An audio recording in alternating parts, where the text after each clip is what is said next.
Olá! Olha só, hoje a gente vai mergulhar fundo numa conexão que é fascinante, a que existe entre cultura e direito. E vamos fazer isso olhando especificamente para o leste asiático. Então se prepara, porque essa análise vai com certeza desafiar muitas das nossas ideias sobre o que a lei realmente é e como ela funciona no nosso dia a dia. Para começar, vamos pensar nessa frase aqui do professor Okushima, que foi reitor da Universidade Waseda. Ele disse: "Não conhecer a lei significa que você está criando o seu próprio risco." É uma ideia bem direta, né? Ignorar a lei pode dar muito problema. Só que isso abre a porta para uma pergunta ainda mais profunda. Bom, a resposta curta e grossa é não. E é exatamente aqui que a nossa análise começa para valer. Porque, veja bem, o jeito como uma sociedade enxerga, usa e até reage à lei, tudo isso é moldado lá na raiz pela cultura dela. Então, vamos aprofundar um pouco isso. Para entender o tal do risco que o professor Okushima falou, a gente precisa primeiro entender o que é a cultura jurídica de um lugar. E olha, isso vai muito, mas muito além do que está escrito nos códigos, nos livros de lei. A gente está falando aqui das atitudes, dos valores, das ideias que, no fim das contas, dão forma a essas regras todas. E para ajudar a gente a organizar essas ideias, o professor Ehrman criou uma classificação bem útil. Ele basicamente divide as culturas jurídicas em 4 grandes grupos. Tem a romano-germânica, que é a base do nosso direito aqui no Brasil. Tem a common law, que é dos países de língua inglesa, como Estados Unidos e Inglaterra.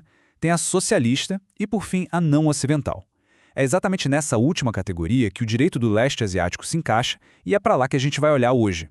E olha só essa outra frase do professor Ehrman que amarra tudo isso. A cultura resulta da associação de seres humanos e ela torna a sua associação possível.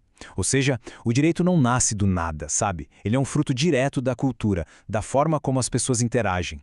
É o que cria as regras do jogo que mantém a sociedade funcionando, de pé. Tá, mas como é que isso aparece na prática? Bom, no coração de muitas dessas culturas jurídicas do leste asiático, existe um sistema ético que moldou o pensamento por séculos e séculos. A gente está falando do confucionismo.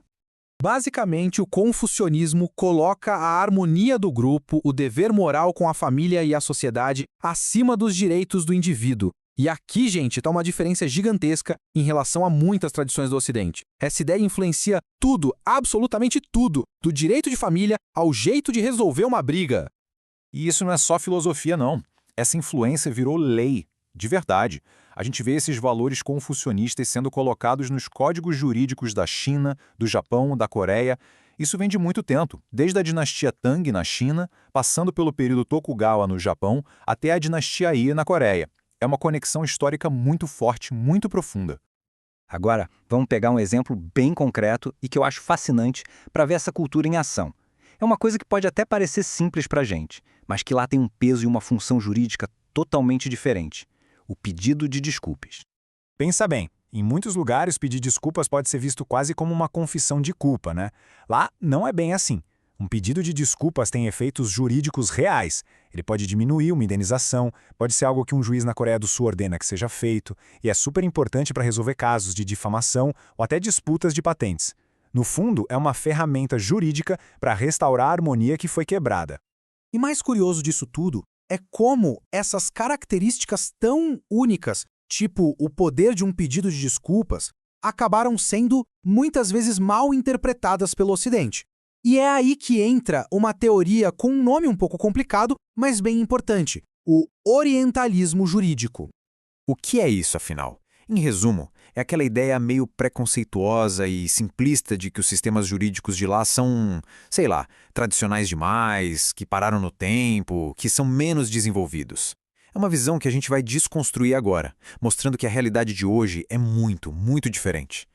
E para a gente derrubar de vez essa ideia ultrapassada, vamos olhar para 3 exemplos bem práticos, de conceitos jurídicos super modernos e sofisticados que existem por lá. Eles provam que esses sistemas não só são complexos, como também estão lidando com questões globais de ponta. Primeiro, na China, eles usam um conceito chamado repúdio antecipado em contratos. O que é isso? Imagina que você tem um contrato com alguém e essa pessoa, antes mesmo do prazo, já deixa claro que não vai entregar o combinado. Você não precisa ficar esperando o prejuízo chegar para fazer alguma coisa. Você já pode agir. Isso é uma abordagem super proativa e moderna, né? O exato oposto daquela ideia de um sistema parado no tempo. Agora, vamos para o Japão. Lá eles têm regras super sofisticadas sobre preços de transferência. O nome é técnico, eu sei, mas a ideia é simples. Pensa numa empresa gigante, uma multinacional. Essas regras definem como as filiais dessa empresa, em países diferentes, negociam preços entre si para evitar manobras fiscais. É um negócio de uma complexidade enorme e super importante para a economia global de hoje. E por último, um caso muito particular, o Complexo Industrial de Kaesong. Isso foi um projeto que juntou a Coreia do Norte à Coreia do Sul. Agora imagina a loucura que foi criar uma estrutura jurídica do zero para fazer negócios entre dois países que, tecnicamente, ainda estão em guerra. É a prova definitiva de um sistema jurídico que se adapta, que inova para lidar com uma realidade geopolítica que não existe em nenhum outro lugar do mundo. Bom, então, depois de tudo isso, vamos juntar as peças do quebra-cabeça.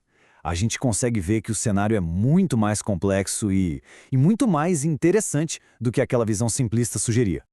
A grande lição aqui é a seguinte: para entender o direito de um lugar, é fundamental entender a cultura daquele lugar.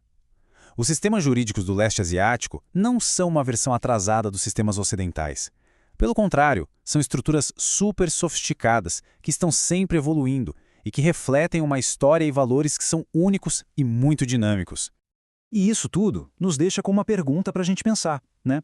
Se a lei é mesmo um reflexo da cultura, o que o sistema jurídico de qualquer sociedade, inclusive a nossa, revela sobre os valores mais profundos dela?